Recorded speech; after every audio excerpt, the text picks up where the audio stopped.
Hello student. तो आज हम लोग स्टार्ट करते हैं हमारा न्यू टॉपिक जो कि क्या है, torque on current loop and magnetic dipole. ठीक है। अब इसमें क्या है बेटा कि हम लोग क्या करते हैं कि दो मैग्नेट लेते हैं, ये नॉर्थ पोलर ये साउथ पोलर, आपको डायग्राम में दिख रहा होगा। ठीक।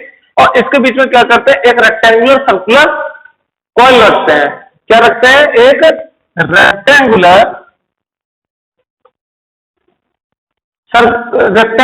कॉइल रखते हैं। ठीक है। तो रेक्टेंगुलर कॉइल हमने ये रखा हुआ है। ठीक है। अब क्या करेंगे, इसमें हम क्या करते हैं, करंट फ्लो कराते हैं। क्या कराते हैं? करंट फ्लो कराते हैं। इस रेक्टेंगुलर कॉइल में हम क्या कराते हैं? Flow of current. अब बेटा जब करंट फ्लो करेगा इसके साइड से तो क्या होगा, ये तो एक्सटर्नल मैग्नेटिक फील्ड है और ये क्या है हमारा करंट है। करंट भी अपनी मैग्नेटिक फील्ड बनाएगा और दोनों के मैग्नेटिक फील्ड के इंटरेक्शन की वजह से क्या लगेगा, इस वायर पे एक फोर्स लगेगा जिसको कहते हैं मैग्नेटिक फोर्स। और उसको निकालने का मैंने आपको तरीका बताया था। क्या होता है? एफ जो होता है वो किसके बराबर होता है? I L cross B. और मैंने बोला था बहुत सी जगह पे ये भी लिखते हैं कि आई एल बी क्रॉस। और इसको अगर मैं मैग्नीट्यूड फॉर्म में लिखना चाहूं तो क्या होता है? आई बी एल साइन थीटा। जहां पे जो एल होता है वो क्या होता है? लेंथ ऑफ द वायर होती है। ठीक है। आई जो करंट उसका फ्लो कर रही है, बी जो एक्सटर्नल मैग्नेटिक फील्ड और एंगल किसका, आई एल और बी का, वे जिस डायरेक्शन करंट फ्लो कर रही है उससे मैग्नेटिक फील्ड की डायरेक्शन कितनी है इसके बेसिस पे। ठीक है। तो अब मुझे ये देखना है कि इस पर क्या चीज हो रही है, ये क्या करेगा। जब मैं इसे मैग्नेटिक फील्ड में रखूंगा तो ये क्या करेगा उसके बारे में बात करते हैं। तो सबसे पहले हम इसकी बात कर लें, सीडी साइड की, इस रेक्टेंगुलर के सीडी और एबी साइड की पहले बात कर लें। क्यों? क्योंकि इसका फोर्स जीरो होना है, वो कैसा होना है ये देख लीजिए बस आप। तो फॉर साइड यहां लिख दे रहा हूं, फॉर साइड सीडी। चलिए सीडी की बात कर लेते हैं। फिर सीडी में करंट देखिए, ये मैंने बैटरी लगा रखी तो करंट ऐसा कुछ फ्लो कर रहा है। तो सीडी में करंट किस डायरेक्शन में, जिस डायरेक्शन में मैग्नेटिक फील्ड है उसी डायरेक्शन में क्या है, करंट है। Means direction of current is in the same direction as the magnetic field। तो इस पे फोर्स कितनी लग रही होगी? फोर्स के लिए फॉर्मूला है हमारे पास, मैग्नीट्यूड निकालना है पहले तो। एफ की क्या होगी बेटा? आई बी एल। और साइन क्या हो जाएगा बेटा? एंगल क्या हो जाएगा, दोनों सेम डायरेक्शन में 0 डिग्री। और साइन 0 की वैल्यू क्या आती है? 0। मीन्स सीडी साइड पे जो फोर्स लगेगा मैग्नेटिक फील्ड के कारण वो क्या होगा? 0 होगा। सिमिलर केस में एबी की बात करें तो बेटा देखो यहां पे ऐसा करंट जाएगा, मीन्स अपोजिट टू द, अगर मैं फोर साइड एबी की बात करूं तो क्या होगा बेटा? करंट जो होगी, current is moving, is flowing opposite to the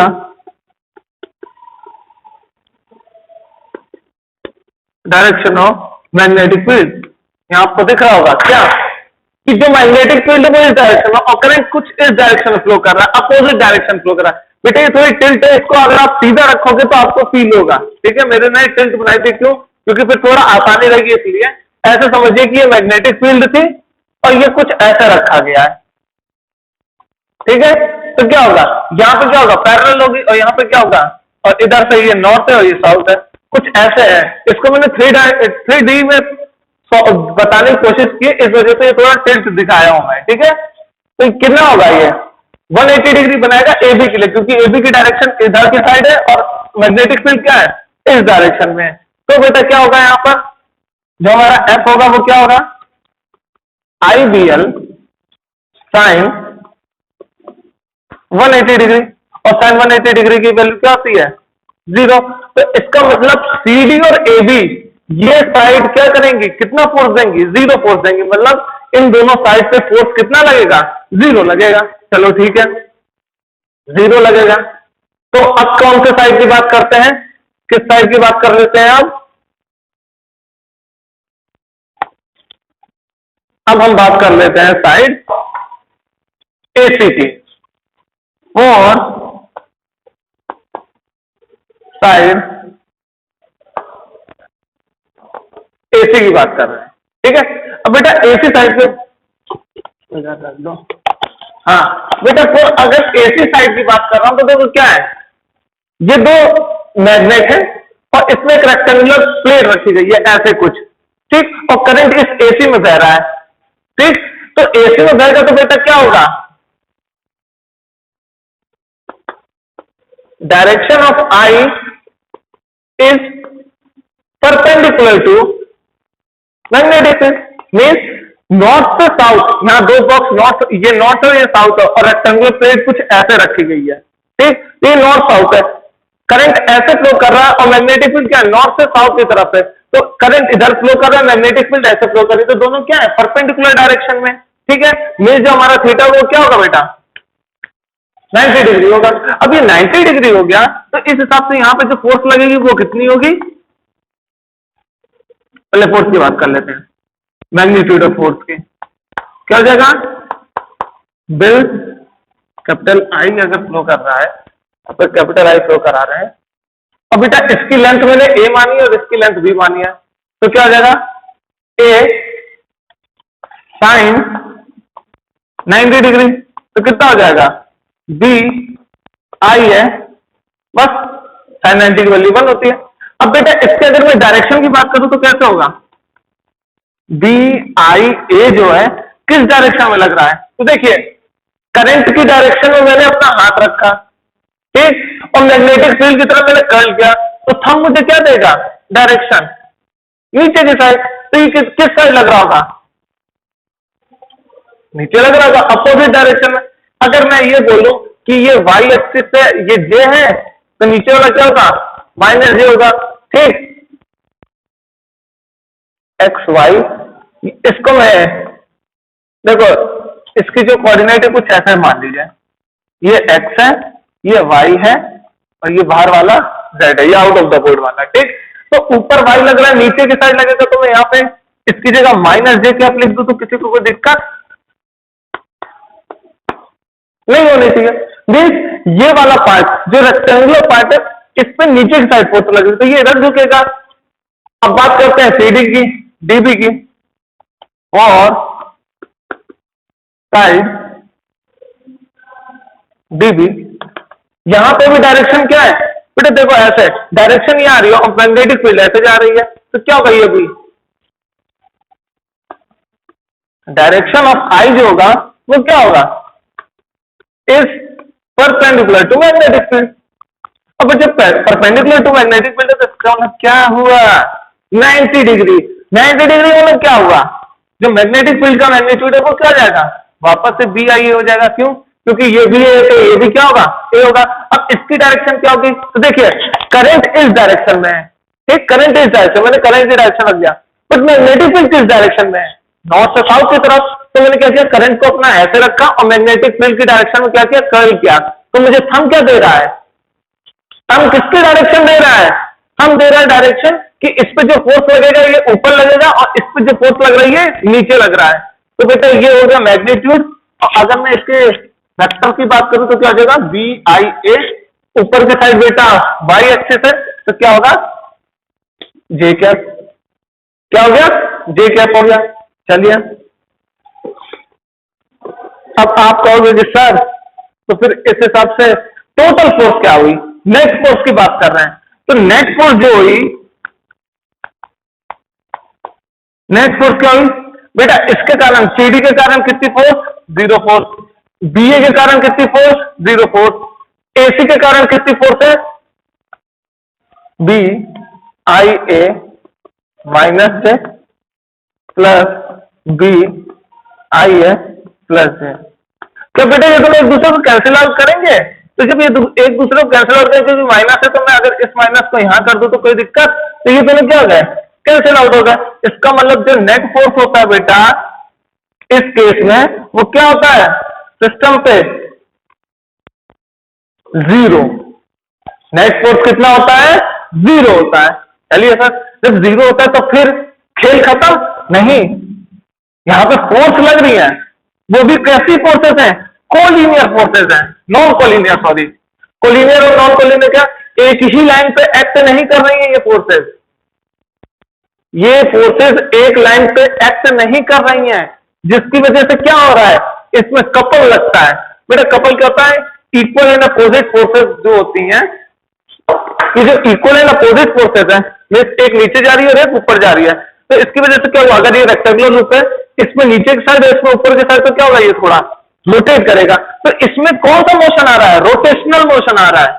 कौन सा मोशन आ रहा है, रोटेशनल मोशन आ रहा है। तो बेटा अब रोटेशनल मोशन आ रहा है, रोटेशनल किस वजह से होता है, कपल के कारण इक्वल एंड अपोजिट फोर्सेस लग रहे हैं, बट वो दोनों की दोनों क्या कोलिनियर है, एक लाइन पे नहीं है, एक ऊपर की साइड जा रही है और एक इस डायरेक्शन में नीचे की साइड आ रही है।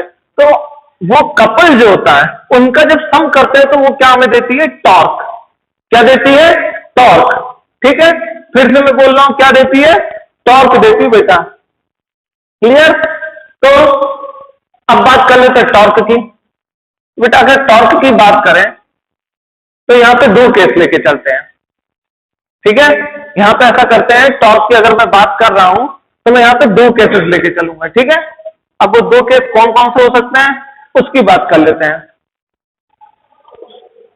पहला केस ये लेके चल रहे हैं, when area vector is perpendicular to magnetic field.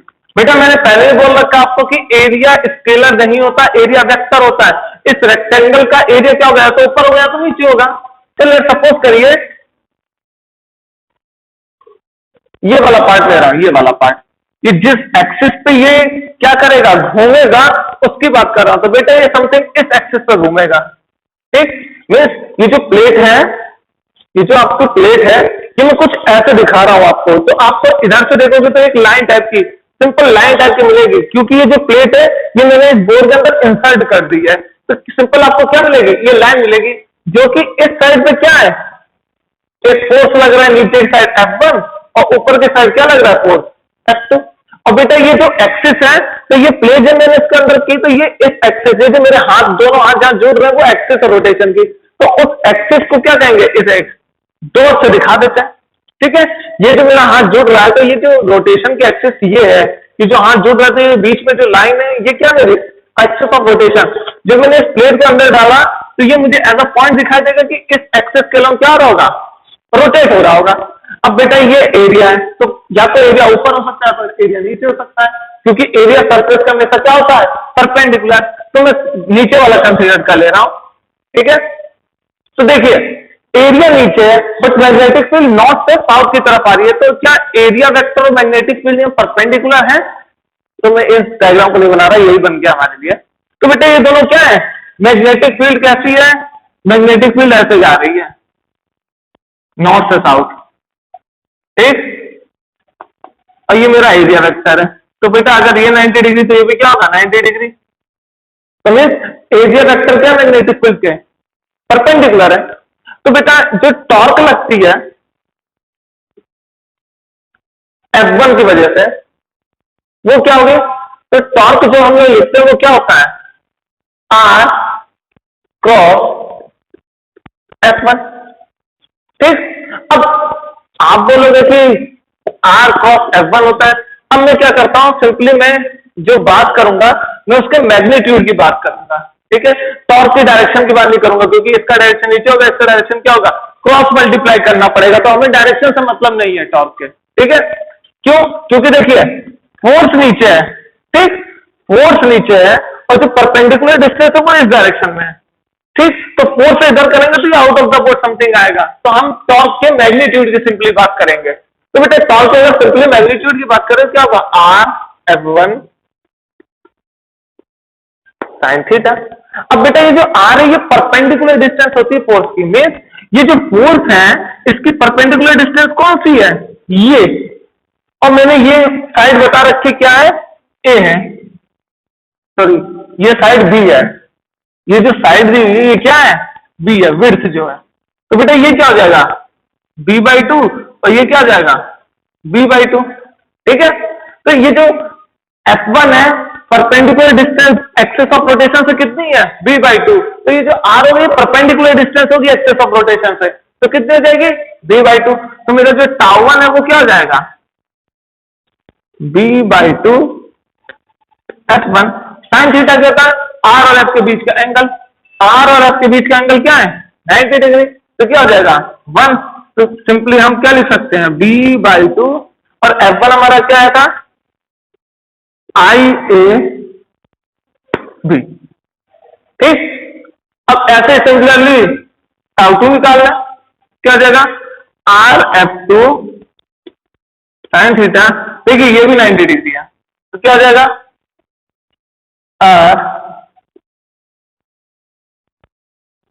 RF2 sign 90 degree, क्या हो जाएगा? ये RB/2 और ये हो जाएगा IAB। ठीक। चौक किधर गया? इधर है।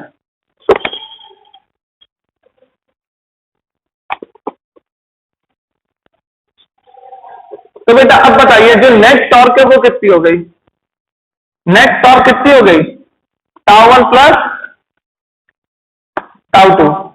तो जो टॉर्क बेटा लगी, हमें तो टॉर्क ही निकालनी थी, तो जो टॉर्क लगी, देखिए यार टॉर्क को हम करंट लूप पूछा, सिंपली मैग्नीट्यूड पूछा है, तो बेटा क्या हो जाएगा? IAB B/2 plus IAB B/2। बेटा इन दोनों को जब ऐड करोगे तो क्या होगा? IAB B। ठीक। अब बेटा ये जो AB होता है, ये क्या होता है? A इंटू बी क्या होता है? रेक्टेंगल का एरिया होता है। ये तो मालूम होगा ना, एरिया ऑफ रेक्टेंगल क्या होता है आपका? A into B. तो इस हिसाब से जो हमारा टॉर्क आया वो क्या है? IAB। ठीक। अब बेटा ये जो IA होता है, मीन्स किसी एरिया से कितनी करंट फ्लो की, उसको बोला जाता है मैग्नेटिक मोमेंट। क्या बोला जाता है? एक चीज डिफाइन कर रहा हूं, मैग्नेटिक मोमेंट। ठीक। ये बेटा क्या कहता है कि किसी एरिया से जितना करंट फ्लो होता है तो उसको क्या बोला जाता है? Magnetic moment. तो इसका मतलब क्या हुआ? जो मैग्नेटिक मोमेंट है वो क्या होगा? M = IA। ठीक। तो इसका मतलब जो टॉर्क का वो मेरा क्या हो गया बेटा? MB। ठीक। ये रहा हमारा टॉर्क। बट बेटा अभी मैं बताऊंगा कि ये जो मैग्नेटिक मोमेंट होता है, ये एक्चुअल में क्या होती है? वेक्टर क्वांटिटी होती है। क्यों होती है वेक्टर क्वांटिटी? बेटा करंट तो हम स्केलर बोल के चलते हैं कि हाँ भैया स्केलर होती है, बट एरिया क्या होता है? वेक्टर होता है। बट जब अगर बेटा एरिया वेक्टर हो गया तो इसका मैग्नेट भी क्या हो गया? वेक्टर क्वांटिटी हो गया। और अगर ये वेक्टर क्वांटिटी हो गया तो ये भी वेक्टर क्वांटिटी, ये भी वेक्टर क्वांटिटी, बस ये क्रॉस मल्टीप्लीकेशन में आता है। ठीक है। तो अभी ये समझो सिंपली कि हम केवल मैग्नीट्यूड की बात कर रहे हैं। ठीक है। बट ये समझ लो कि मैग्नेटिक मोमेंट जो होता है वो ये होता है कि किसी एरिया से जितना टोटल करंट फ्लो हुआ वो हमारा कहलाता है मैग्नेटिक मोमेंट। क्लियर। और दूसरी चीज ये कि जो मैग्नेटिक मोमेंट है वो vector quantity because of area. तो इसका अगर एरिया में ऊपर कंसीडर करा तो इसकी मैग्नेटिक मूवमेंट भी क्या होगी? ऊपर की साइड होगी। जिस डायरेक्शन में एरिया रहेगा उस डायरेक्शन में मैग्नेटिक मूवमेंट होगी। क्लियर। और दूसरी चीज, करंट किस डायरेक्शन में? तो करंट एरिया जिस डायरेक्शन में रहेगा उस डायरेक्शन क्या होगी? उस डायरेक्शन क्या होगा? हमारा मैग्नेटिक मोमेंट होगा। ठीक है। तो अभी बस आप इतना याद रखें, इसको अभी ना लिखें वेक्टर फॉर्म। मैं अभी आपको बताऊंगा वेक्टर फॉर्म कैसे लिखा जाएगा। ठीक है। तो बेटा ये हो गया केस 1। जब ये क्या था? कुछ परपेंडिकुलर था एरिया। अब आप कहोगे कि सर एक चीज बताइए, चलिए मान लिया आपने परपेंडिकुलर बोल दिया, तो हमें वो भी तो बताइए कि अगर किसी और एंगल पर रहा तो क्या होगा। चलिए इसको भी देख लेते हैं।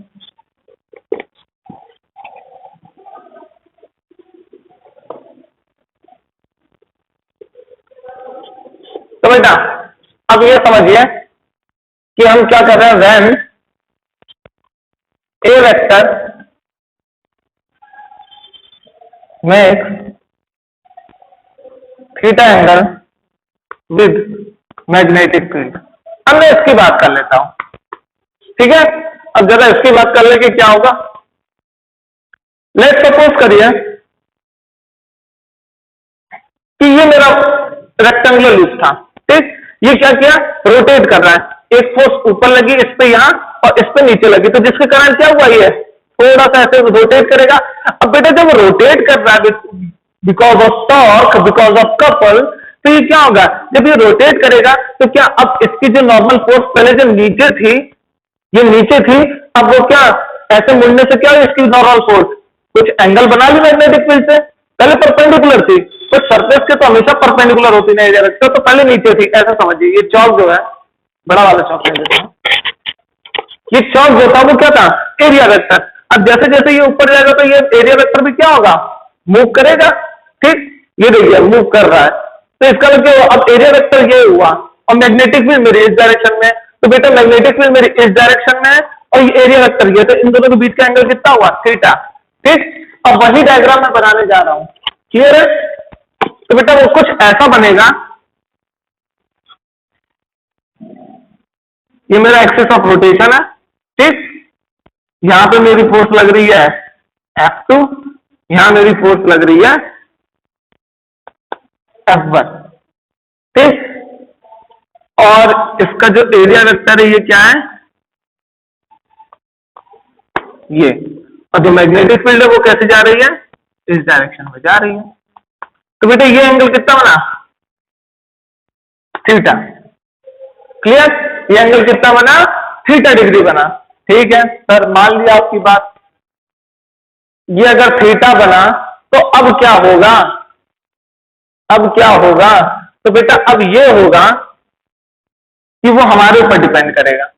अब एक बात बताइए, जब ये जो एरिया वेक्टर था, एरिया वेक्टर जब ये आया, ठीक, मैग्नेटिक फील्ड इस डायरेक्शन में है, ठीक है, ये ऐसे समझिए, ये था एरिया, जब एरिया ये ऐसे आया, तो अब क्या फोर्स इस डायरेक्शन में लग रही है, और ये फोर्स इस डायरेक्शन लग रही है, ठीक है। अब बेटा फोर्स इस डायरेक्शन में, एरिया वेक्टर इस डायरेक्शन में, तो ये जो डिस्टेंस हुई, अब ये क्या होगी, परपेंडिकुलर डिस्टेंस हमेशा चाहिए रहती है टॉर्क के लिए। टॉर्क के लिए हमेशा क्या चाहिए रहती है, ये जो आर होता है ये क्या होता है, परपेंडिकुलर डिस्टेंस होती है एक्सिस ऑफ रोटेशन से, और ये हमारी परपेंडिकुलर अब नहीं है। परपेंडिकुलर क्या होगी, अगर मैं इसको ऐसे पीछे करूं, तो ये जो डॉट डॉट बना, ये हमारी है परपेंडिकुलर डिस्टेंस, ये परपेंडिकुलर डिस्टेंस है, ये मेरी परपेंडिकुलर डिस्टेंस है। तो अब मुझे ये निकालना पड़ेगा कि ये परपेंडिकुलर डिस्टेंस इस फोर्स से कितनी है, ठीक है। तो इसका O और इसको मैं P बोल दे रहा हूं, क्लियर। अच्छा बेटा एरिया वेक्टर जो होता है वो हमेशा 90 डिग्री बनाता है, और ये थीटा है, तो ये कितना आ जाएगा, 90 डिग्री माइनस थीटा, ये एंगल 90 माइनस थीटा, और ये क्या होगा, वर्टिकली अपोजिट एंगल, तो ये भी क्या हो गया एंगल 90 माइनस थीटा। अब ये 90 डिग्री, ये 90 माइनस डिग्री थीटा, तो ये क्या हो जाएगा, थीटा एंगल हो गया, ठीक है सर। इसको मैं L मान ले रहा हूं, ठीक। तो अब ये जो छोटा सा ट्राइंगल है इसकी बात कर लेते हैं, इन ट्राइंगल OPL, इस छोटे से ट्राइंगल को मैं ऐसे बना ले रहा हूं, ये 90 डिग्री, ये P, ये एंगल बना रहा है थीटा L, और ये मेरा O है, OP, ये ठीक। अब बेटा मैं इसकी बात करूं कि मुझे तो चाहिए OP, ये OP क्योंकि परपेंडिकुलर डिस्टेंस है ये टॉर्क के लिए, तो ये जो OP होगा वो क्या होगा, वो क्या होगा बेटा, ये मुझे मालूम है कि ये मेरा B/2 होता है, ये मेरा B/2 होता है, एक्सिस ऑफ रोटेशन मिडिल में, तो ये क्या होगा B/2, ये भी B/2, और मुझे तो परपेंडिकुलर एक्सिस चाहिए, तो मीन ये B/2 है। तो बेटा साइन थीटा क्या होता है,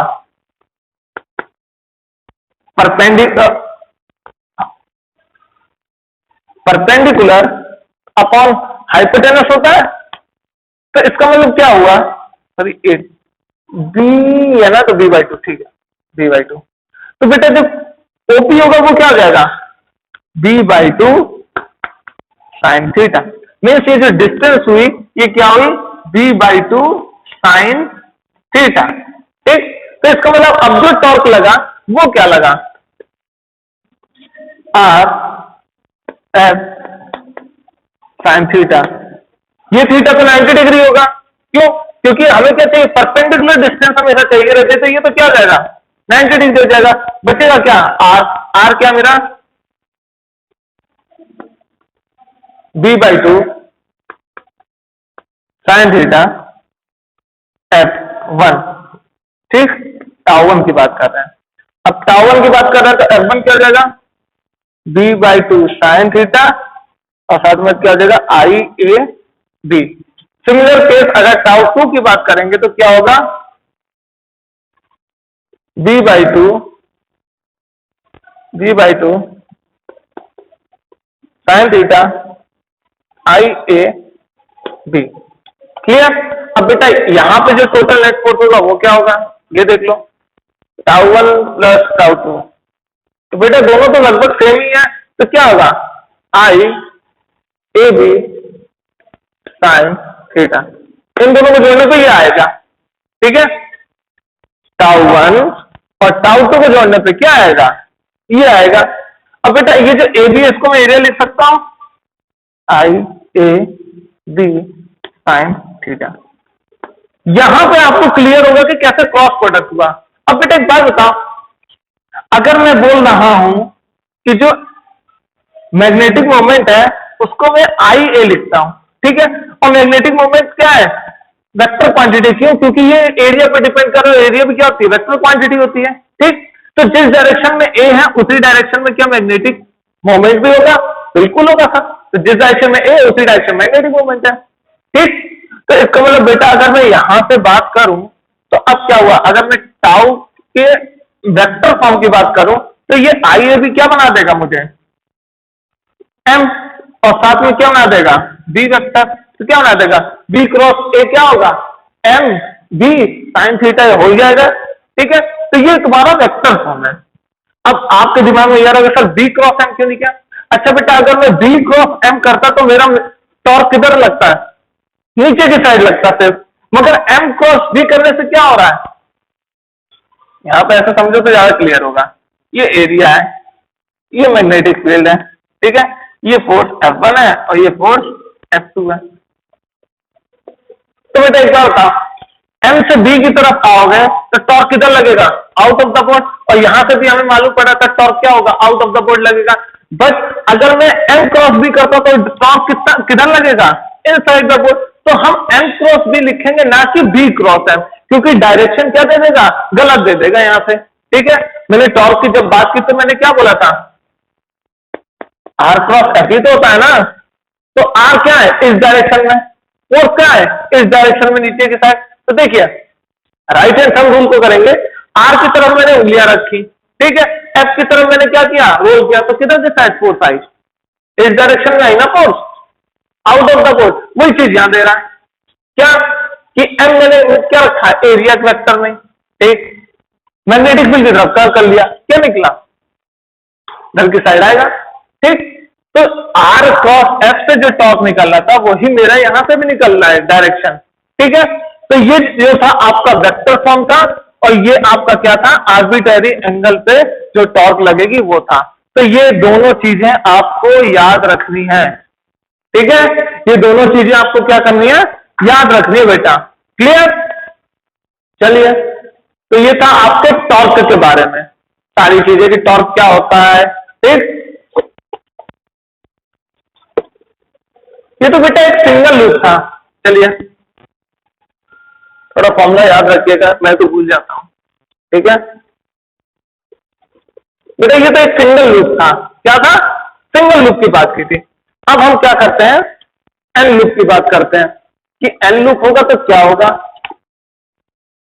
एन लूप होगा तो क्या होगा। अच्छा बेटा, और एन लूप, अगर एन लूप की बात करें तो जो टॉर्क था वो क्या था, आई ए बी साइन थीटा। ये सबसे जनरल फॉर्म था, हम भी मानते हैं आप भी मानते हो, क्योंकि किसी पर्टिकुलर एंगल पे जो 90 डिग्री होता है, पर्टिकुलर केस है ना, थीटा को 90 डिग्री मान लीजिए, ये सबसे जनरल है, ठीक। ये सिंगल लूप के लिए था बेटा। अगर एन लूप आ जाएंगे तो क्या होगा, और एन लूप, ये तो सिंगल लूप के लिए था, सिंगल लूप। अगर एन लूप की बात करें तो क्या होगा, एन से मल्टीप्लाई हो जाएगा, N I A B sine theta. तो एन लूप के लिए जो मैग्नेटिक मोमेंट हो जाएगा वो क्या हो जाएगा, ये। तो जो एन लूप का जो मैग्नेटिक मोमेंट होगा वो क्या होगा, एन आई ए। क्लियर, आइए तो आपको क्लियर हो गया मैग्नेटिक मोमेंट क्या होता है, ठीक है। और हाँ एक और चीज, अगर बेटा सर्कुलर लूप थी, चलो ये तो हो गया रेक्टेंगुलर लूप के बारे में, ठीक है, नाइस कैच।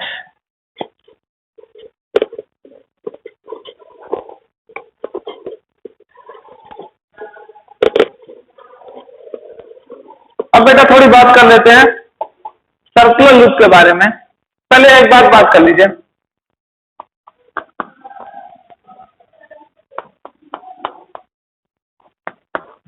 ये फॉर्मूला कहीं आपको जाना पहचाना सा लग रहा होगा, ये मैग्नेटिक डायपोल, ये डायपोल मोमेंट है, मैग्नेटिक, इसी को और क्या बोलते हैं, मैग्नेटिक मोमेंट ही बोलते हैं। ये एक इसको बोलते हैं क्या एक्चुअल में, मैग्नेटिक डायपोल मोमेंट। क्या होता है इसका असली नाम, मैंने मैग्नेटिक मोमेंट लिखा, ठीक है, मगर जो यूज किया जाता है वर्ड वो क्या, मैग्नेटिक डायपोल मोमेंट। ठीक बेटा, ऐसे ही अगर आपको याद होगा कि मैंने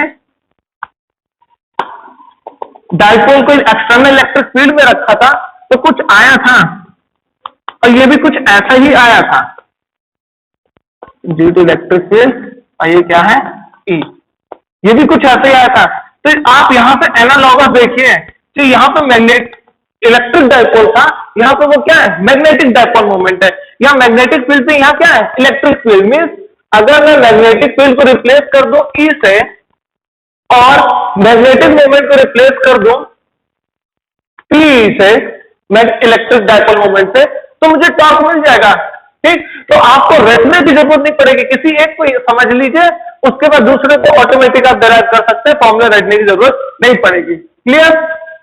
अच्छा एक बार बताइए कि एक सर्कुलर लूप था, उसके लिए सेंटर पे जो मैग्नेटिक फील्ड थी वो क्या थी, जो मैग्नेटिक फील्ड वैसे आ रही थी वो आ रही थी म्यू नॉट,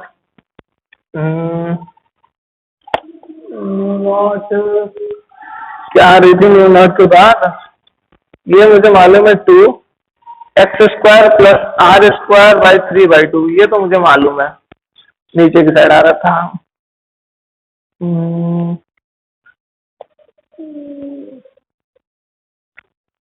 क्या होगा, हाँ एक मिनट, IR², हाँ IR², हाँ ठीक है बेटा। तो ये मेरी क्या हो गई, मैग्नेटिक फील्ड जो इस सेंटर से कुछ दूरी पे, इसी सेंटर की जो एक्सिस है यहां कहीं रखी थी, और बायो-सैवर्ट लॉ से मैंने इसको प्रूव किया था। ठीक, अगर मुझे इस सेंटर के एक्सिस पे चाहिए तो क्या होगा, जो एक्स होगा वो क्या होगा,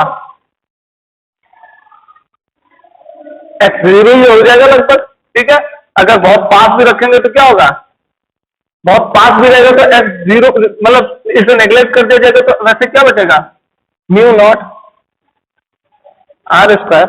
या ऐसा करो, सेंटर पे ना लेके हम कुछ ऐसा करते हैं, चलो ऐसा करते हैं कि हमें जो एक्चुअल में केस चाहिए वो क्या, मैं बता दे रहा हूं कि जो एटम्स होते हैं तो उसमें जो इलेक्ट्रॉन्स होते हैं वो न्यूक्लियस के चारों ओर क्या करते हैं, रिवॉल्व करते हैं। जब सर्कुलर मोशन में रिवॉल्व करते हैं तो ये क्या बनाएंगे, सर्कुलर लूप ही तो बनाएंगे ना। ठीक, और बेटा और एटम की जो रेडियस होती है बहुत छोटी होती है, और मैं उसकी वजह से किसी एक पॉइंट पर मुझे चाहिए कि इस पॉइंट पे इस एक्सिस, ये छोटे से एटम की जो एक्सिस है वहां तक कुछ डिस्टेंस की दूरी पे मुझे क्या चाहिए, मैग्नेटिक फील्ड चाहिए। तो बेटा इसका मतलब क्या हुआ, जो एक्स होगा वो क्या होगा, बहुत बड़ा होगा रेडियस में, क्योंकि एटम का साइज ही इतना छोटा होता है, 10⁻⁻10 या 10⁻⁻15 की साइज का तो न्यूक्लियस ही होता है। ठीक है, तो इसका मतलब क्या हुआ, फर्मी लेवल पे चल रही सारी चीजें, तो एक्स क्या हुआ मेरे लिए, आर से बड़ा हो गया। ठीक, तो इसका मतलब क्या हुआ, एक्स बहुत बड़ा है तो आर को मैं नेग्लेक्ट कर दूं तो बेटा क्या हो जाएगा, म्यू नॉट IR²। ये आर अगर नेग्लेक्ट कर दिया गया तो एक्स से क्या बचेगा यहाँ पे, 2x³। ठीक, ये मुझे मिल गई मैग्नेटिक फील्ड कब, कि जो सर्कुलर लूप है उसका रेडियस क्या हो, बहुत छोटा हो। ठीक है, वही चीज हम लोग क्या कर रहे हैं, यहां पे कर रहे हैं। ठीक है, अब हम क्या करते हैं, मैग्नेटिक मोमेंट लेने की कोशिश करते हैं। अब मैग्नेटिक मोमेंट के लिए जुगाड़ कुछ करो बेटा, देखो जरा मैग्नेटिक मोमेंट का क्या है जुगाड़। मैग्नेटिक मोमेंट का जुगाड़ होना चाहिए, मुझे पहले एरिया बनाना पड़ेगा। ठीक है, एरिया बनाना पड़ेगा तब जाके मुझे कहीं सुकून मिलेगा। बेटा R² है, यहां क्या करते हैं, पाई से मल्टीप्लाई करते हैं, mu naught I pi R², और नीचे क्या करता हूं 2πx²। बेटा ये I² पाई R² क्या होगा, सर्कल का एरिया दे देगा, और ये I है तो मुझे ये क्या दे देगा, टोटल मिला के आप मुझे मैग्नेटिक मूवमेंट, अगर इसको मैं मैग्नेटिक फील्ड बोल दे रहा हूं तो ये कुछ समथिंग एक्सिस के अलोंग ही होगा, ठीक है। तो डायरेक्शन की जगह अलोंग द एक्सिस कर दे रहा हूं, ठीक। नहीं तो मैं ऐसा कर रहा हूं, इसको ऐसे रहने देते हैं या मैग्नेटिक फील्ड का वेक्टर फॉर्म लिखते रहे, ठीक। साथ में यहाँ पे क्या हो जाएगा, ऐसा करो यहाँ पे 2 मल्टीप्लाई कर दो, जिससे क्या हो जाएगा, यहाँ 4 पाई बन जाएगा और एक्स क्यूब बन जाएगा, ठीक है। तो बेटा ये डाइपोल मोमेंट है, सर्कुलर डाइपोल मोमेंट है किसी एक्सिस पे, मीन्स एक सर्कुलर लूप है, उसके किसी एक्सिस पे जाके क्या है, ये डाइपोल मोमेंट बना रहा है। और बेटा हमने जब इलेक्ट्रिक फील्ड में किसी एक्सिस पे जो डाइपोल मोमेंट था इलेक्ट्रिक फील्ड, वो क्या थी, 1/4 पाई एप्सिलॉन नॉट, ठीक, 2p अपॉन एक्स क्यूब, शायद समथिंग ऐसे ही था अगर आपको याद हो। तो यहां से आप एक और चीज कंपेयर कर सकते हो, वो क्या, कि अगर मैं क्या करूं, म्यू नॉट को 1/एप्सिलॉन से क्या कर दूं, रिप्लेस कर दूं बस, ठीक। पी को एम से या एम को पी से कर दो डिनोट, तो क्या होगा, जो दो चार्ज थे पॉजिटिव नेगेटिव, उनके एक्सिस पे जो इलेक्ट्रिक फील्ड थी वो ये बन रही थी। अब सर्कुलर लूप है, तो सर्कुलर लूप जो है, मैंने सर्कुलर लूप में बताया था कि as a magnetic dipole, means अगर ये सर्कल, ये बेटा सर्कल है, इलेक्ट्रॉन ऐसे बह रहा है, तो इसका मतलब करंट ऐसे कुछ बह रहा होगा, ठीक। तो करंट क्या होगा, इसकी जो मैग्नेटिक फील्ड होगी वो क्या होगी, विनिंदा वो होगी।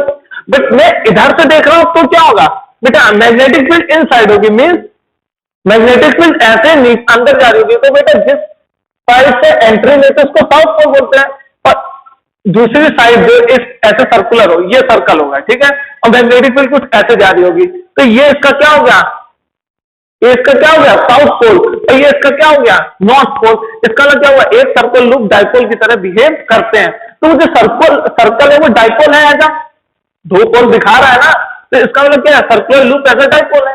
और डाइपोल की एक्सिस पे मैग्नेटिक फील्ड मैंने ये निकाल लिए होती है, और इलेक्ट्रिक फील्ड में जो डाइपोल के अलोंग एक्सिस होते थे उस पर ही होती है। तो क्या आपको यहाँ पे कुछ सिमिलरिटी दिख रही है, एनालॉगस में बोल रहा हूं, सेम नहीं बोल रहा, ये एनालॉगस, कि आप एक चीज याद रखिए, दूसरी चीज ऑटोमेटिक आपको समझ में आ जाएगी। और यही इस चैप्टर की खासियत है कि इलेक्ट्रोस्टेट जिसने अच्छे से पढ़ा है, वो उससे ये सारी चीजें बहुत इजी लगेंगी, सीधी सी बात, ठीक। अब बेटा अगला हमारा टॉपिक क्या है,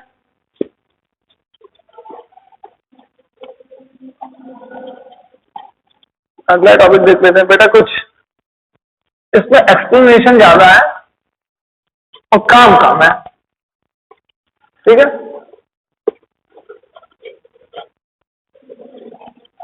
पहले चौक ले ले थोड़े सा,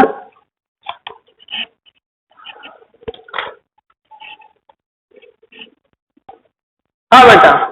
अब बात करते हैं इलेक्ट्रॉन जब घूमता है तो क्या होता है,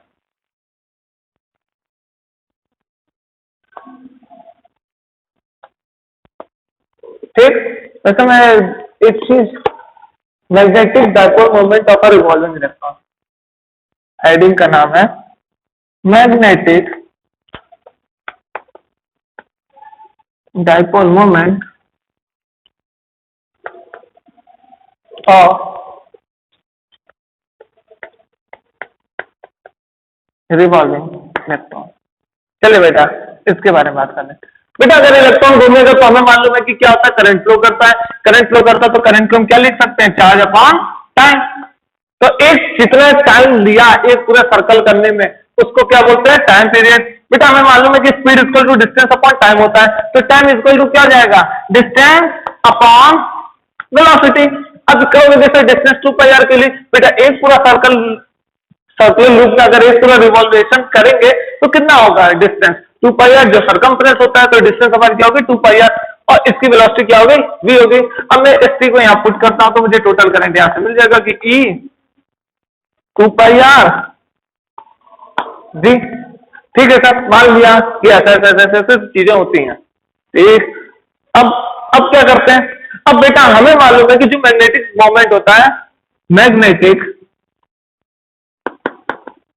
डाइपोल मोमेंट, उसका अभी मैग्नीट्यूड की बात करते हैं, ठीक है। इसको हम म्यू एल से डिनोट कर रहे हैं। इसका एक कारण है, ये ऑर्बिटल मूवमेंट होता है जो अभी हम कैलकुलेट कर रहे हैं। ये क्या होता है, उसका ऑर्बिटल मूवमेंट होता है कि जब ऑर्बिट में घूम रहा होता है तो वो जो करंट प्रोड्यूस करता है उसके कारण एक ऑर्बिटल मूवमेंट प्रोड्यूस होता है। तो इसलिए मैं म्यू एल लिख रहा हूं, ठीक है। इसकी क्वांटम मैकेनिक्स में बहुत ज्यादा यूजेस है, ठीक है, बट यहाँ पे नहीं है क्योंकि यहाँ पे हमें सिंपल सिंपल चीजें पढ़नी है। तो बेटा म्यू एल है, उसको हम क्या लिख सकते हैं, करंट और जितने एरिया में क्या किया उसने भ्रमण किया। तो बेटा यहां से मैं क्या कर सकता हूं, आई की वैल्यू अगर मैं यहां पुट करूंगा तो कितना आ जाएगा, EV upon 2 pi R, pi R square, pi से पाई कैंसिल, आर से ये सिंगल कैंसिल। तो बेटा क्या बचा हमारे पास, जो म्यूअर बचा वो क्या मिला हमें, e v r square upon, r से तो कैंसिल ही हो गया था ना, ये आर से ये आर कैंसिल हो गया था, तो क्या था, सिंपली 2 बचा। अब क्या करें सर, और यहाँ से आर स्क्वायर नहीं बचेगा क्योंकि आर स्क्वायर कैंसिल हो गया, ठीक है, इस आर से। अब क्या करते हैं कि म्यू एल, ठीक, दोनों तरफ मास को मल्टीप्लाई कर देते इलेक्ट्रॉन के, m e v r upon 2।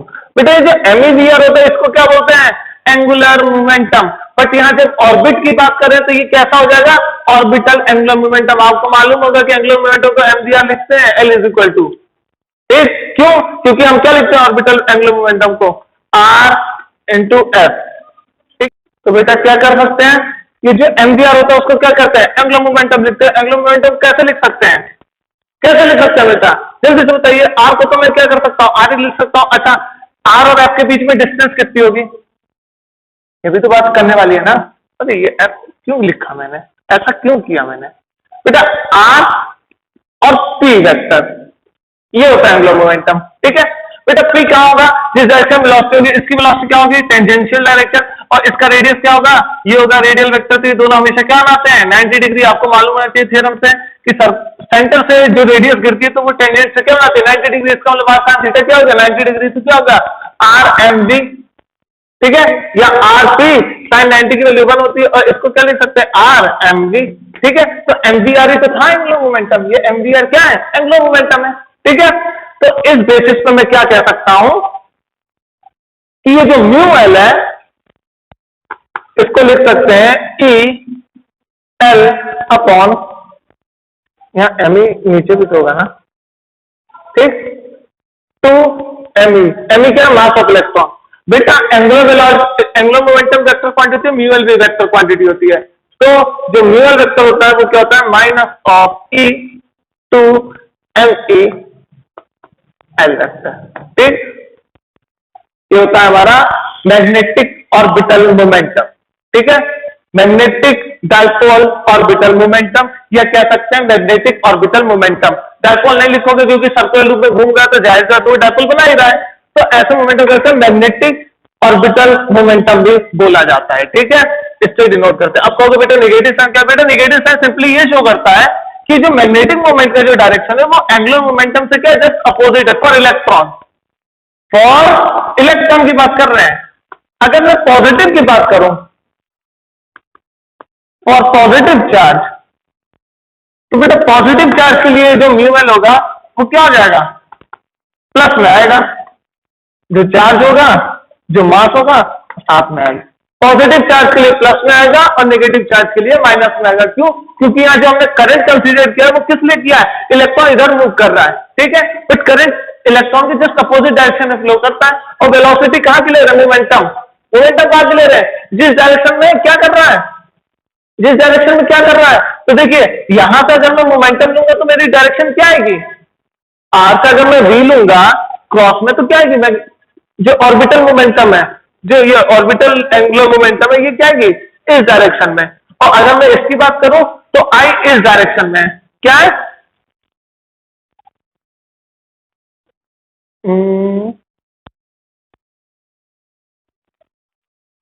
F cross, F P cross r होता है या आर क्रॉस पी होता है, मुझे इसमें थोड़ी कंफ्यूजन है। पी क्रॉस आर होता है कि आर क्रॉस पी होता है, शायद पी क्रॉस आर होता है। पी क्रॉस आर होता है तो इसकी एंगुलर मोमेंटम ये होगी, और आई जो है इसके जस्ट अपोजिट डायरेक्शन में, तो आई, तो करंट करंट इस डायरेक्शन तो मैग्नेटिक फील्ड किस डायरेक्शन होगी, इस डायरेक्शन में होगी। हाँ ठीक है बेटा, पी क्रॉस आर होगा। ठीक है, क्या होगा, पी क्रॉस आर होगा। तो बस आप इतना याद रखो कि जो इलेक्ट्रॉन्स होते हैं उनके लिए जो मैग्नेटिक ये डायपोल मोमेंट है तो वो एंगुलर मोमेंटम से क्या होता है, अपोजिट डायरेक्शन में होता है।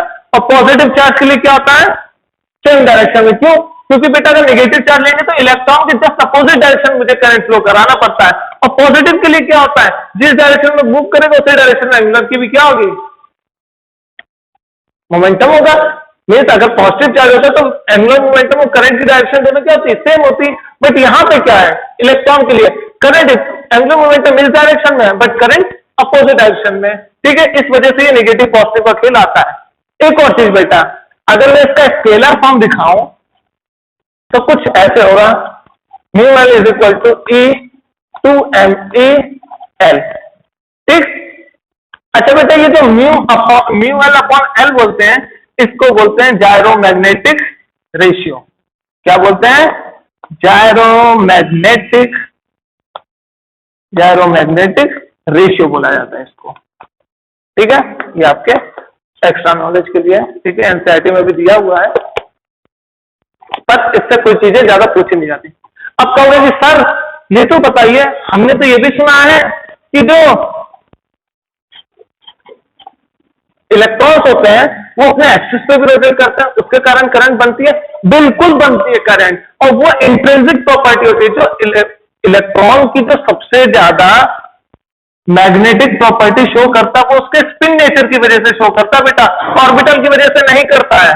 ठीक है, ठीक है बेटा, तो बिल्कुल होगा क्या कि जो स्पिन होती है वो क्या करती है, यहां पे ऑर्बिट में घूम रहा था तो ऑर्बिटल वो दे रहा था मैग्नेटिक मोमेंट। जो स्पिन की वजह से होता है वो क्या होता है, स्पिन है, क्या होता है, स्पिन मैग्नेटिक मोमेंट।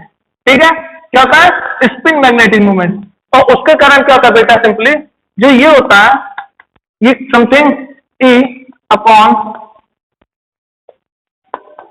यहां स्पिन एंगुलर मोमेंटम इंट्रोड्यूस होता है।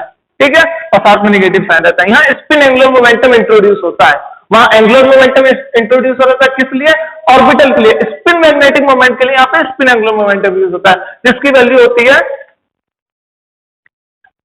S plus 1 h cut square. ठीक है, बट पहली चीज ये आपका सिलेबस में नहीं है, क्वांटम मैकेनिक्स से आता है तो अभी मत सोचिए। ठीक है, ये क्वांटाइजेशन ऑफ स्पेस से आता है कि जो स्पेस हमारा वो भी क्या है, क्वांटाइजेशन है, क्वांटाइज्ड है, डिस्क्रीट है, कंटिन्यूअस नहीं है। ठीक है, तो क्वांटम हर चीज को क्या कहते हैं कि वो कंटिन्यूअस नहीं है, डिस्क्रीट है। ठीक, तो अभी उसकी बात नहीं करेंगे, बट ये जो स्पिन एंगुलर मोमेंटम होता है ये टोटल जो मैग्नेटिक इफेक्ट अगर कोई इलेक्ट्रॉन दे रहा है सर्कुलर मोशन में उसका मैक्सिमम मेजोरिटी जो देता है वो उसका स्पिन देता है, ना कि उसका ऑर्बिटल मूवमेंट। ऑर्बिटल देता है, कंट्रीब्यूशन देगा, मगर सबसे ज्यादा क्या होता है, स्पिन का। मीन्स ऐसे समझ लीजिए 80 to 85% स्पिन का कंट्रीब्यूशन देता है। ये ऐसे मैं बता रहा हूं, मेजोरिटी इसी की रहती है, डोमिनेट यही करता है। क्लियर, तो चलिए यही बेटा इसीलिए क्लासिकल मैकेनिक्स पढ़ाई जाती है, क्योंकि क्लासिकल मैकेनिक्स का यूज हम छोटी चीजों में भी कर सकते हैं मगर स्मार्टली। ठीक है, स्मार्ट तरीके से करते हैं। अब बेटा जो सबसे अगला है वो क्या है, मूविंग कॉइल गैल्वेनोमीटर। क्या है, मूविंग कॉइल गैल्वेनोमीटर। अब बेटा इसके लिए मुझे पहले डायग्राम बनाना पड़ेगा, टाइम ज्यादा लगेगा तो अभी मैं वीडियो पॉज करूंगा। ठीक है, और उसके बाद पहले डायग्राम बनाऊंगा, उसके बाद मैं आपके लिए वीडियो बनाऊंगा। ठीक है, तो ये है मूविंग कॉइल गैल्वेनोमीटर, ये हमारा लास्ट टॉपिक है। क्लियर, ओके बेटा। हाँ बच्चा, तो ये है हमारा मूविंग कॉइल गैल्वेनोमीटर। एक्चुअल में क्या होता है बेटा, इसके बहुत से यूज हैं। ठीक, इसमें यह है कि हम इसको एज अ एमीटर यूज कर लेते हैं करंट फाइंड करने के लिए। ठीक है, एज अ हम वोल्ट मीटर भी यूज कर लेते हैं वोल्टेज फाइंड करने के लिए, तो इसलिए इसका ज्यादा यूजेज है। ठीक है, अब इसके बारे में जल्दी से पढ़ लेते क्या होता है। देखिए, दो मैग्नेट्स होती हैं बट वो कुछ कर्व रहती हैं। क्यों, किस लिए कर्व रहते हैं कि बेटा जो भी हमें मैग्नेटिक फील्ड चाहिए वो रेडियली चाहिए। क्या चाहिए, रेडियली चाहिए। ठीक है, तो रेडियल से क्या होता है कि ये किसी एक पॉइंट पे क्या करेंगे, कन्वर्ज करेंगे। ठीक, और ये जो बीच में आपको गोला सा दिख रहा है, तो ये जो गोला सा ये पार्ट है ये सॉफ्ट आयरन कोर का होता है जिसके ऊपर ये जो क्रॉस सी लाइनें जा रही हैं ऐसे ऐसे ऐसे ऐसे, ये एक लूप है। क्या है, जैसे ये सॉफ्ट आयरन कोर है, इस पे क्या है, लूप मैंने चढ़ा दिया, इसका मतलब तारों को लपेट दिया इसके ऊपर, ठीक है। तो अगर मैं इसे टॉप व्यू से देखूंगा तो क्या होगा, सिंपली एक लाइन से दिखेगी। तो ऐसे कुछ लाइन से ये है क्या, हमारा सर्कुलर लूप मीन्स ऐसे सर्कुलर बनाया गया। सर्कुलर क्या बोल सकते हो, एक ये कह सकते हो कॉइल, कॉइल बेस्ट है, सर्कुलर नहीं, कॉइल अच्छा है, कॉइल बढ़िया है, फील आता है कि हाँ कॉइल है, ठीक। तो ऐसे कॉइल क्या कर दिया गया, सॉफ्ट आयरन कोर पे लपेट दिया गया है, ठीक है। और ये बीच में आपको ये गोल गोल से हेलिकल शेप का दिख रहा होगा बेटा, इसको ये स्प्रिंग है जिससे हमारा ये क्या है, पॉइंटर अटैच है, ठीक है। और ये हमारे मीटर स्केल की पॉइंटर बताएगा कि भैया कितनी स्पीड पे, और जो भी जहां जहां पे भी आपको मीटर, ये स्पीडोमीटर टाइप चीजें दिखती हैं उन सब में यही यूज होता है, मूविंग कॉइल गैल्वेनोमीटर, ठीक है। अब बात करते हैं कि अच्छा मूविंग कॉइल गैल्वेनोमीटर है सर, तो अब आगे की बात क्या, क्यों किया गया, ठीक है। पहली बात, हमें चाहिए रेडियली, अगर मैं ऐसे मैग्नेटिक फील्ड रखता, अगर मैं ऐसे मैग्नेटिक फील्ड रखता तो क्या होता, इलेक्ट्रिक मैग्नेटिक फील्ड है सीधे स्ट्रेट जाती, क्या जाती, स्ट्रेट जाती। बट मुझे क्या करना है, मुझे क्या करना है कि ये जो मैग्नेटिक फील्ड है तो वो रेडियली जानी चाहिए इस सर्कुलर के लिए, ठीक है, क्योंकि सर्कुलर एक कर्व टाइप का तो होगा ना, ठीक। तो मुझे पूरी की पूरी क्या चाहिए, इस सर्कुलर कर्व पे क्या चाहिए, मैग्नेटिक फील्ड लाइन चाहिए। तो उसके लिए मुझे क्या करना पड़ा, थोड़ा कर्व बनाना पड़ा। सॉफ्ट आयरन कोर किस लिए बेटा, सॉफ्ट आयरन कोर की जो प्रॉपर्टी होती है कि ये फेरोमैग्नेटिक होते हैं, ठीक है, फेरोमैग्नेटिक होते हैं। इसका मतलब क्या बेटा, एक diamagnetic, paramagnetic, ferromagnetic, ferric magnetic, ये सब होता है। तो हमें फेरोमैग्नेटिक पढ़ना है, हम सब अगले चैप्टर में पढ़ेंगे। तो एग्जैक्टली क्या होता है, इसकी परमिएबिलिटी जो होती है, मीन्स मैग्नेटिक फील्ड को एब्जॉर्ब लेने की जो क्षमता होती है कि अपने पास क्या कर लेगा, रख लेगा, उसकी जो क्षमता होती है वो क्या होती है, परमिएबिलिटी इस आयरन की क्या होती है, बहुत ज्यादा होती है। क्या होती है, बहुत ज्यादा होती है। मीन्स जो डाया होते हैं उनकी कम होती है, पैरा जो होते हैं वो एक्सेप्ट करते हैं, डाया क्या करते हैं, रिपल करते हैं, ठीक है। और ये जो फेरोमैग्नेटिक है वो क्या करते हैं, उनसे भी ज्यादा एक्सेप्टेबल होते हैं, उनसे भी ज्यादा क्या होते हैं, एक्सेप्टेबल होते हैं, ठीक है। तो अब क्या करना है, यहां पे क्या करना है कि ये जो जितनी भी रेडियल मैग्नेटिक फील्ड लाइन है वो क्या करती है, एक जगह इंडल्ज करती है, मिलती है आके, ठीक है। अब बेटा मैग्नेटिक फील्ड मिलेंगी तो फिर जाएंगी भी, तो ये भी कैसे, रेडियली क्या करेंगी, वहां से बाहर निकलेंगी। ये सारी मैग्नेटिक फील्ड इस आयरन कोर में जाएंगी, एक्सेप्ट करेंगे और वापस क्या करेंगे, उनसे रेडियली आउटवर्ड क्या हो जाएंगी, निकल जाएंगी, ठीक है। इसलिए हम ये सॉफ्ट आयरन कोर को यूज करते हैं, ठीक। पहला पॉइंट क्लियर हो गया। अब दूसरी बात क्या है कि अब ये कॉइल की वजह से क्या हुआ बेटा, इस कॉइल की वजह से क्या होगा, करंट फ्लो होगा, करंट फ्लो होगा तो जाहिर सी बात है इस पर क्या होगी, टॉर्क लगेगी, और टॉर्क लगेगी तो क्या होगा, वही तो हमें चाहिए, टॉर्क लगेगी तो इस स्प्रिंग पे क्या होगा, खींचने वाला फोर्स तो नहीं, एक एंगुलर फोर्स टाइप का कुछ लगेगा, जिसकी वजह से स्प्रिंग क्या होगी, सिकुड़ेगी, या तो क्या होगी, रोटेट होगी। अगर सिकुड़ती है तो ये पॉइंटर क्या होगा, ऐसे मूव करेगा, ठीक है। ये जो पॉइंटर है ये एक्चुअल स्प्रिंग से टच है, ठीक है।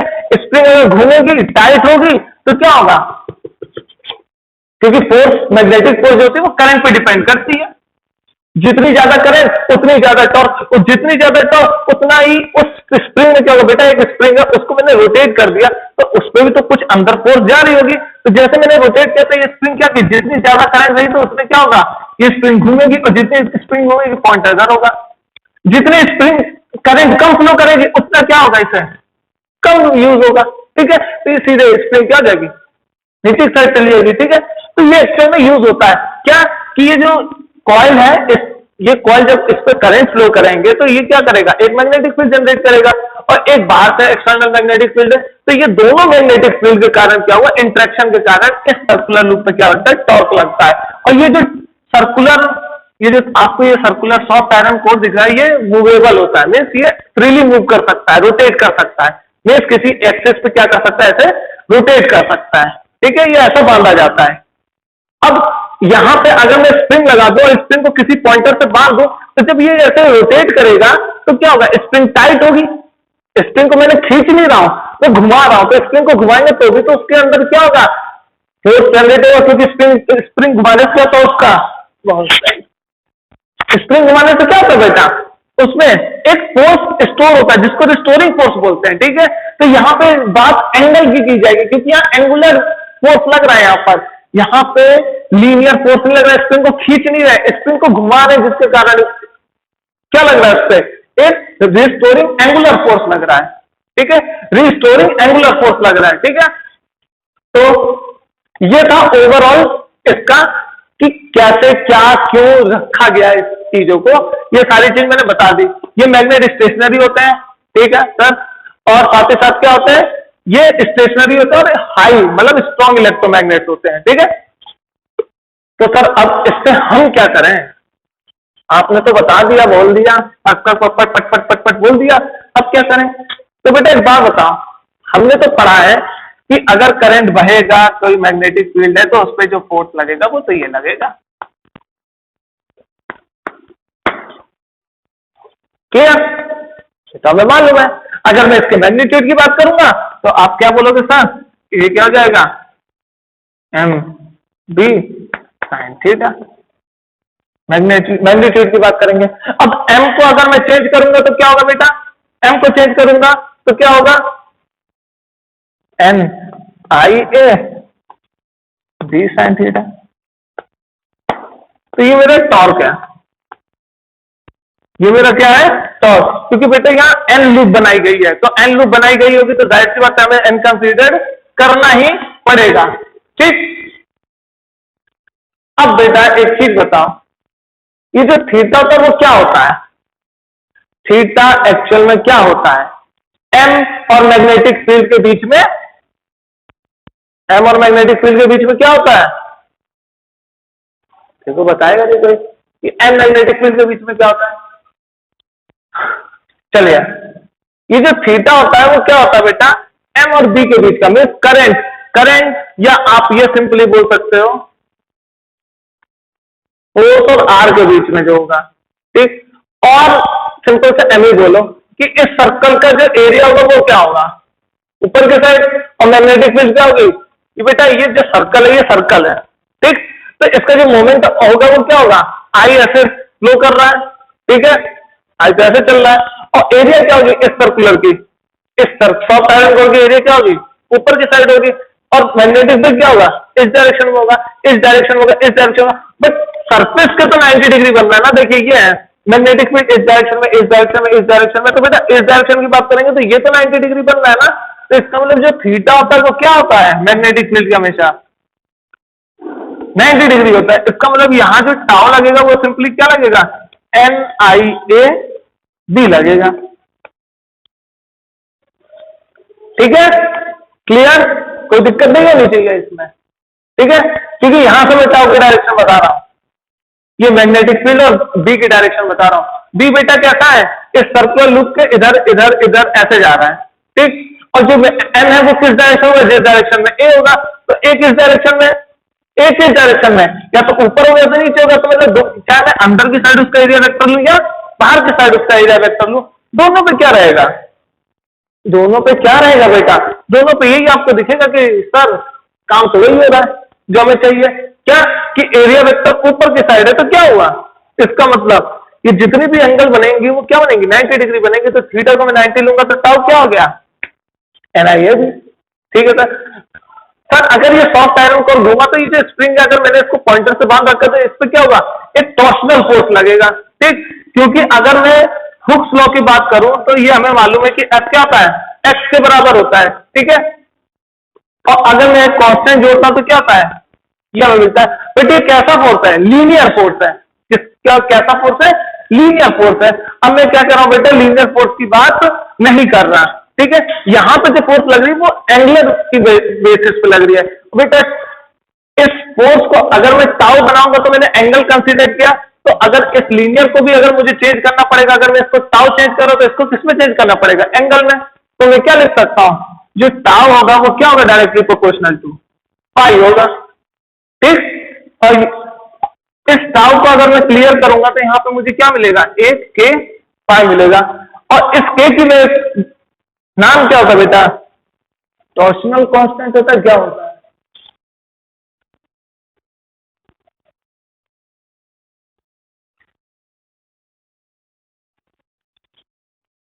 इसके का नाम टॉर्शन, अच्छा टॉर्क की वजह से आया ना, ठीक है, वो स्प्रिंग कांस्टेंट है, इसको बेटा लिख दो टॉर्शनल कांस्टेंट। ठीक है, इसको क्या बोला जाता है बेटा? Torsional constant. ठीक, तो अब बेटा इन दोनों को कंपेयर कराओ।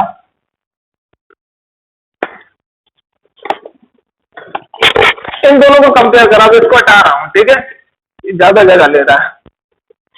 तो अब इन दोनों को कंपेयर कराओगे तो आपको कुछ जादुई सी चीज मिलेगी। और वो क्या बेटा? MI AB is equal to K5। ठीक है, क्या मिला?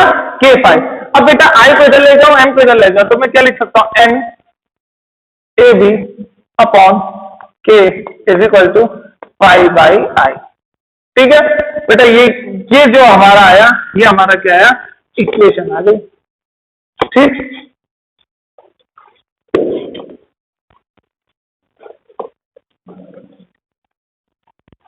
अरे थोड़ा दिक्कत करता है। और बेटा इसी को हम क्या बोलते हैं? ये जो 5/I होता है, इसको क्या बोलते हैं? Current sensitivity. क्या बोलते हैं बेटा? Current sensitivity. ये कि अगर मैं जितना करंट उस गैल्वेनोमीटर में डालूंगा तो उसकी वजह से जो एंगल चेंज होगा, जो एंगुलर टॉर्शन इसमें आ रही है, वो बताएगा क्या? 5/I। तो जो 5/I उसको क्या बोलते हैं? Current sensitivity. करंट जाने पर, करंट उस galvanometer, moving coil galvanometer, current जाने पर जो टॉर्शन प्रोड्यूस हुआ, उसी को हम लोग क्या बोलते हैं बेटा? उसको क्या बोलते हैं? Current sensitivity. ठीक है, तो इसका मतलब अगर मैं n को बढ़ा दूं, जो उसमें नंबर ऑफ कॉइल्स थी, अगर मैं उसको इंक्रीज कर दूं, तो क्या मेरा 5/I जो होगा वो क्या होगा? इंक्रीज करेगा? बिल्कुल करेगा। क्या होगा? बिल्कुल करेगा। तो इस वजह से बेटा ये करंट सेंसिटिव होता है। ठीक, ज्यादा करंट झेल नहीं सकता ये। ठीक, क्योंकि इस पर क्या जाता है? P is equal to VI से क्या आता है? इससे ये मालूम पड़ता है कि P is equal to VI से कि ये बहुत जल्दी क्या हो जाता है? गर्म हो जाता है। गर्म होने की वजह से इसका कॉइल क्या होता है? हीटअप के कारण ब्रेक हो जाता है। ठीक है, तो ये मूविंग कॉइल गैल्वेनोमीटर बहुत ज्यादा करंट सेंसिटिव होता है, तो ये ज्यादा करंट को मेजर नहीं कर सकते, स्मॉल अमाउंट ऑफ करंट को मेजर करता है। ठीक है, अब बेटा बात आपको ये आएगी, सर आपने करंट के बारे में बता दिया कि ये करंट के लिए तो अच्छा है, पर अब ये वोल्टमीटर के लिए कैसे काम करेगा? तो बेटा इसको अगर मैं उससे V इक्वल क्या होता है? IR होता है, तो I इक्वल क्या हो जाएगा? V/R हो जाएगा। यहां मैं वैल्यू पुट कर दूं तो देखिए क्या होगा? 5 V/R N AB K। ठीक, तो ये 5/V अगर मैं लिखूंगा तो ये R इधर जाएगा, तो क्या हो जाएगा? N AB K upon 1/R। ठीक, तो बेटा इसको क्या बोलते हैं? Voltage sensitivity. इसको क्या बोल दिया? अब करंट है तो भैया वोल्टेज का भी तो कुछ रिलेशन होना चाहिए था ना। तो क्या हो गया? Voltage sensitivity. ये ज्यादा वोल्टेज भी मैं झेल नहीं पाता। ठीक, अब बेटा कहोगे कि सर सिमिलरली जैसे यहां पे n कर रहे थे, बढ़ा रहे थे, तो 5/I बढ़ रहा था, यहां n बढ़ाएंगे तो क्या 5/V बढ़ेगा? बिल्कुल नहीं बढ़ेगा। क्यों नहीं बढ़ेगा? अगर बेटा मैं नंबर ऑफ कॉइल बढ़ा रहा हूं तो इसका मतलब मैं वायर की लेंथ बढ़ा रहा हूं। अरे कॉइल जब इसको ज्यादा टर्न दोगे तो लेंथ भी तो ज्यादा यूज होगी। अच्छा बेटा, जो रेजिस्टेंस होता है वो डायरेक्टली प्रोपोर्शनल टू L होता है। मींस आप जितना लेंथ बढ़ाओगे उतनी ही रेजिस्टेंस क्या होगी? बढ़ेगी।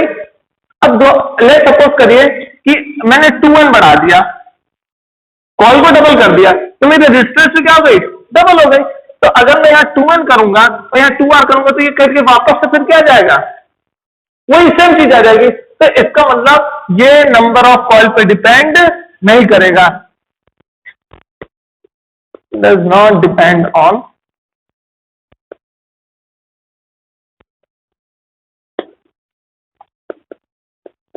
Increase in number of coil. ठीक, मैं बोल दे रहा हूं थोड़ा नीचे जाता है तो टेढ़ा हो जाता है। ठीक है, तो बेटा ये थे इसके कुछ एप्लीकेशन। ठीक, एक बार देख लो कुछ छूटा तो नहीं है, नहीं कुछ नहीं छूटा। अब बेटा ये छोटी सी चीजें हैं, ये और बता दे, ये ज्यादा इंपॉर्टेंट है कि बेटा मैंने आपको बताया क्या, पहले मैं देख लूं वीडियो चल रही है बेटा। अब मैं क्या कर रहा हूं, moving coil, galvanometer, galvanometer as ammeter. बेटा मैं इसको करंट की तरफ इससे करंट मेजर करना चाहता हूं। ठीक, बट इसके साथ दिक्कत क्या है कि गैल्वेनोमीटर क्या होता है, सेंसिटिव होता है। ठीक, और ये केवल क्या करता है, measure small amount of current. मैंने बता दिया सारा, measure small amount of current. क्यों, क्योंकि हाई करंट की वजह से क्या होता है, पावर ज्यादा हो जाता है, हीटिंग इफेक्ट आता है। हीटिंग इफेक्ट के कारण क्या होता है, जो स्प्रिंग होती है, जो कॉइल होती है, वो क्या होती है, गर्म होने के कारण क्या होती है, मुलायम होती है, टूट जाती है। तो जिसके कारण क्या होता है, गैल्वेनोमीटर खराब हो जाता है। ठीक है, तो ये हमेशा सिंपल क्या यूज करता है, मेजर ऑफ स्मॉल करंट। ठीक, दूसरी चीज क्या है, अगर ये करंट मेजर करेगा तो इसके लिए मुझे क्या करना पड़ेगा, रेजिस्टेंस के साथ लगाना पड़ेगा। तो मीन्स एक्स्ट्रा रेजिस्टेंस, अगर मैं इसकी भी तो कुछ रेजिस्टेंस होगी गैल्वेनोमीटर की, अगर मुझे किसी रेजिस्टेंस को करंट फाइंड करना है तो उसके सीरीज में तो लगाऊंगा, तभी तो करंट फाइंड आउट होगा। ठीक, अगर मैं सीरीज में लगाऊंगा तो क्या होगा बेटा, सीरीज में अगर कोई रेजिस्टेंस लगाते हैं, लेट सपोज करो मुझे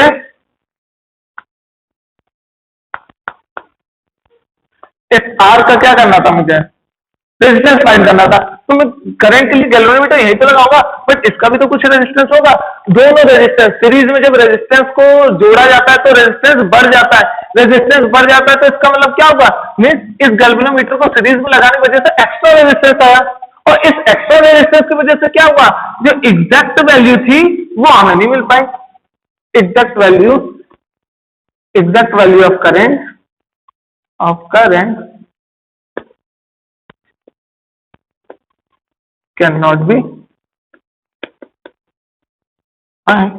ठीक, तो ये एग्जैक्ट करंट मेजर नहीं कर पाएगा। क्यों, क्योंकि इसका मतलब क्या, यहां रेजिस्टेंस बढ़ गया, पहले रेजिस्टेंस यहां पे जितना करंट आना चाहिए तो वो उतना करंट यहां नहीं आ पा रहा है। क्यों, क्योंकि रेजिस्टेंस बढ़ गया। ठीक, अब रेजिस्टेंस बढ़ गया तो क्या हुआ, करंट में थोड़ा बहुत क्या होगा, एग्जैक्टनेस नहीं रहेगी, करंट थोड़ा बहुत चेंज करेगा। तो बेटा जब हम गैल्वेनो,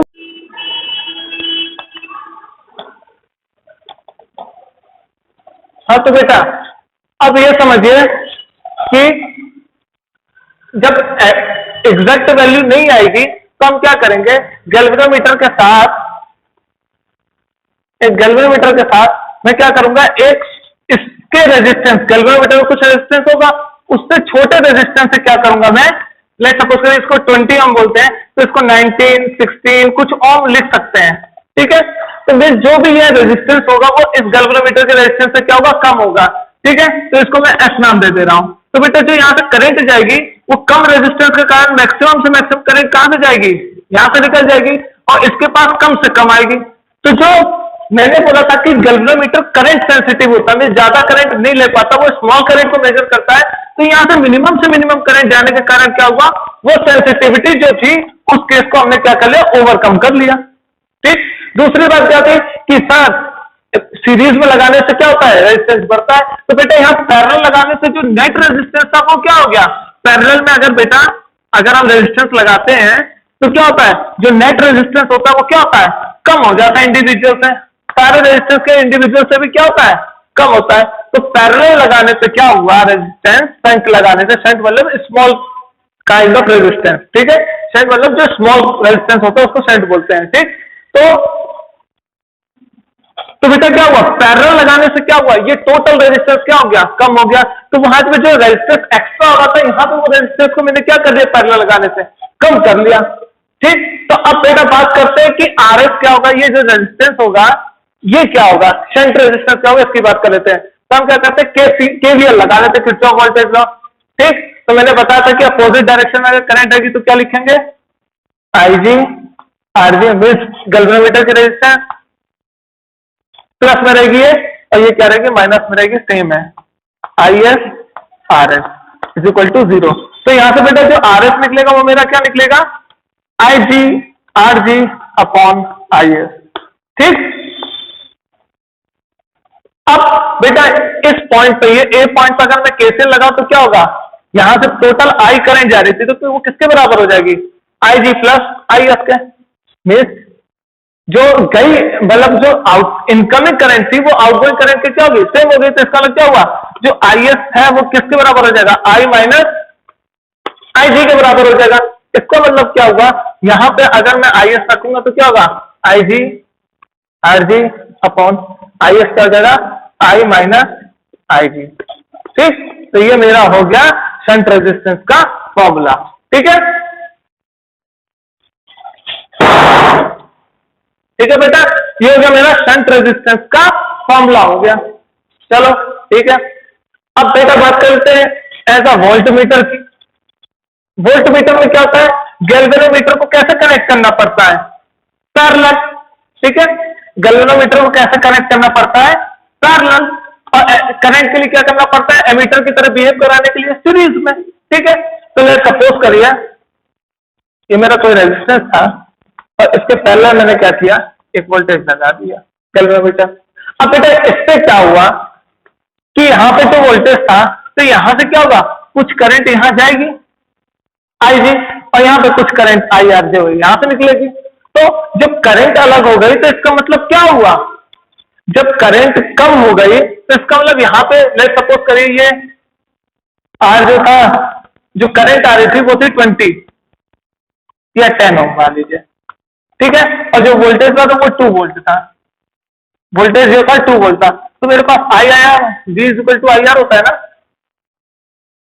V equal to IR, resistance को 2 ओम मान लीजिए, तो V इक्वल टू क्या आ जाएगा IR, तो कितना जाएगा 20 ओम। बट यहां पे जो करंट आ रही है वो बराबर नहीं आ पा रही, यहां पे जो करंट आ रही है R में वो IR आ रही है, टोटल I नहीं आ रही। इसका मतलब नेट सपोज करिए अगर यहाँ पे 2 एम्पियर करंट आ जा रही है तो यहाँ पे सिंपली कितनी आ रही है, 8 एम्पियर। इसका मतलब एक टू जो पोटेंशियल है वो क्या होगा, 16 वोल्ट शो करेगा यहाँ पर। ठीक, क्योंकि यहाँ पे जो करंट आ रही है वो तो 8 ही एम्पियर आ रही है, तो 2 एम्पियर क्या हो गई, कम हो गई। अब इसके लिए क्या करेंगे, तो सर इसके लिए क्या करते हैं कि गैल्वेनोमीटर के साथ हम क्या करते हैं, एक रेजिस्टेंस को क्या करते हैं, जोड़ते हैं। ठीक, और वो जो जोड़ते हैं और वो जो करंट जोड़ते हैं बेटा वो क्या होती है, वो करंट क्या होती है बेटा, वो करंट, वो जो रेजिस्टेंस होता है वो क्या होता है,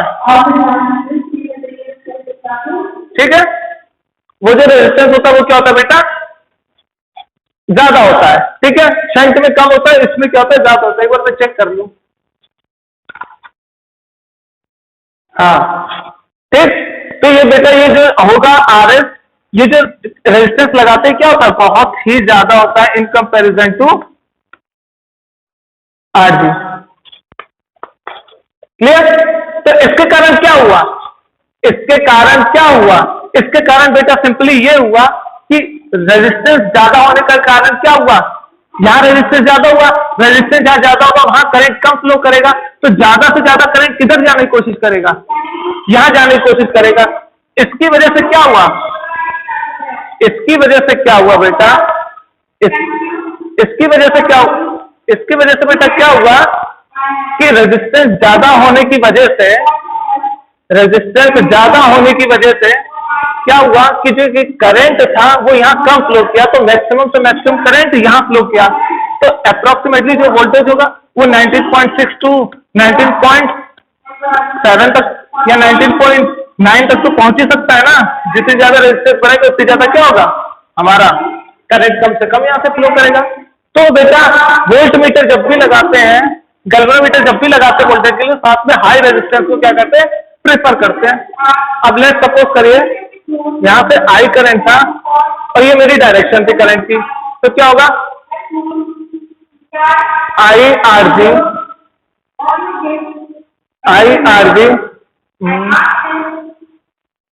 सॉरी ये बेटा यहाँ हाई वोल्टेज होगा, यहाँ लो वोल्टेज होगा, तो इसका मतलब क्या हुआ, जो V होगा इन दोनों के बीच की जो पोटेंशियल होगी उसको जब मेजर करेंगे तो क्या होगा, V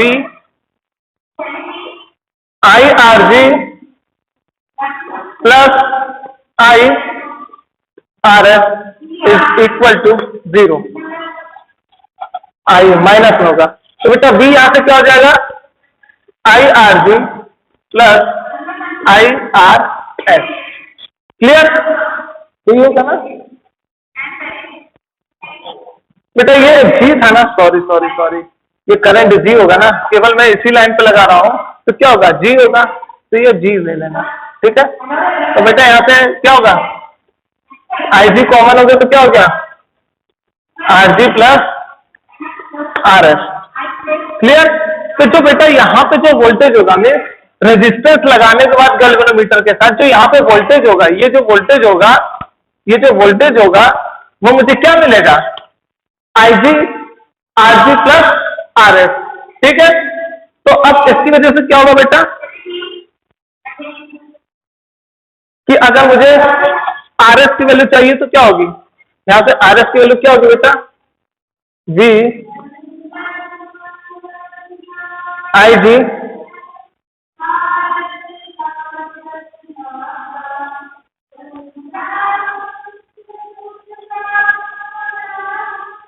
बेटा B minus I G R G is equal to I G R S, और यहां से जो आर एस होगा वो क्या होगा, G minus I G R G upon I G, ठीक। तो बेटा यहां से जो आर एस होगा वो क्या होगा, G upon I S minus R G. बेटा ये हमारा फॉर्मूला है आर एस का, ठीक है। तो ये हमारा फॉर्मूला क्या है, आर एस का फॉर्मूला है, ठीक है। ये हमारा आर एस का फॉर्मूला, देख लेते हैं, वी अपॉन आई जी होगा ना, अरे बेटा आई जी होगा, आई एस कैसे हो गया, ठीक है। तो जो आर एस की वैल्यू मेरी क्या होगी, ये होगी बेटा, ठीक है।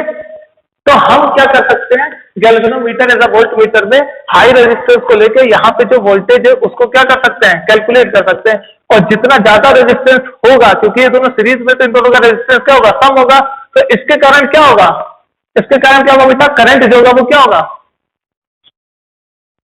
करंट कम से कम फ्लो करेगा, और यहाँ पे हमें जो करंट मिलेगा वो मैक्सिमम से मैक्सिमम मिलेगा, और यहाँ क्या होगा, मिनिमाइज होगा। और ये रहा इस आर एस का फॉर्मूला जो हमें यूज करना है। तो यहाँ से हम लोग पढ़ा दिए हैं कि moving coil regulator as a meter और वोल्टमीटर कैसे काम करता है, ठीक है। ओके बेटा, हैव अ नाइस डे।